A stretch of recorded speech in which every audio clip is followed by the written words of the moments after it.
Wake Up Alabama on WIAT CBS 42 News. Your time now 6:25. We have continuing coverage this morning regarding this amazing video captured by an Anniston police cruiser Tuesday afternoon. The video shows a man being pulled from the railroad tracks moments before that train arrives. Once again, we're going to give you a closer look at what's going on to let you see it a little bit better. We slowed down the video, zoomed in on the action taking place on the left of the screen. Look for the white flash.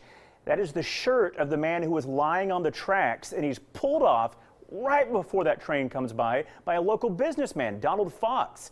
The Anniston Police Department is calling Fox a hero, saying, quote, he put his life on the line to save a man that he did not know. Mr. Fox's actions exemplify what is right about our city and humanity. Now, we wanted to learn more about the man who would risk his own life for a stranger, so I reached out to him yesterday, and he'd agreed to speak with us on camera. I learned that Fox owns a small business. He sells used tires near the tracks on Noble Street where the rescue took place. He says trains fly through that area several times a day, and he feels he simply did what any other decent person would do. I don't feel like no hero or nothing like that. I feel like I was doing what I was supposed to do, you know. I didn't feel like, you know, the man should just lay there and, you know, die or something. Fox went on to explain how he feels about the attention. He's humbled, but he's mostly thankful that he was in a position to help a fellow human being have another day with the people who love him. Those accolades for Tuesday's heroic rescue will continue Monday night at City Hall. Members of the City Council will formally recognize him during their council meeting starting at 5:30. He did a great thing. Thanks, Stephen. You might notice a change in your GPS soon, and it's a good thing. The Atlas V rocket took off successfully from Cape Canaveral, Florida this week. It's the first launch from Cape Canaveral since a SpaceX rocket exploded last month. On board the Atlas V, a GPS satellite. The satellites help create accurate maps and directions on smartphones and provide navigation information around the world. A popular brand of potato chips is back with a fun summer contest. The Lay's Do Us a Flavor contest. Finalists were announced yesterday. Okay, here are the finalists. Your contenders this time around include Southern Biscuits and Gravy, Greektown Gyros, West Coast Truffle Fries, and New York Reuben. Now, you can vote for the winning chip flavor online starting July 27th.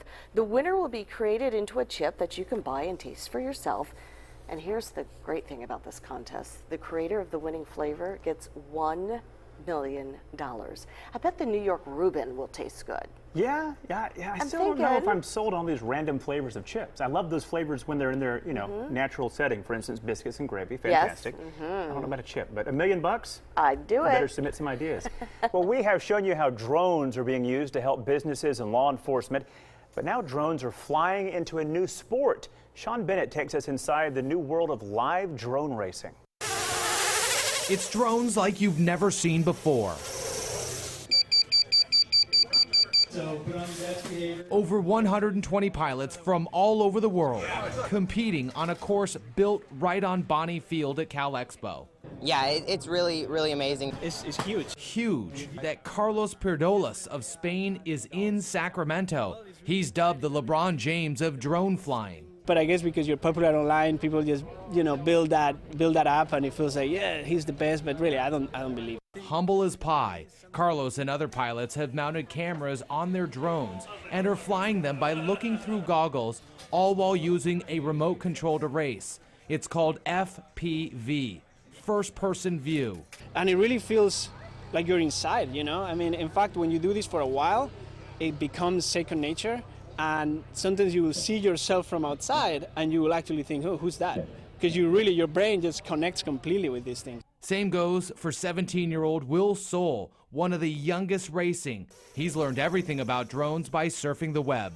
I'm really impressed. They did a really good job because a lot of the courses I've seen, which are really nice, they use trees or other obstacles. So to create just such a really great course in such a small area is really impressive. These drones are zigzagging around the course at speeds of 80 miles an hour and averaging 25-second laps, all for a championship belt buckle and $25,000.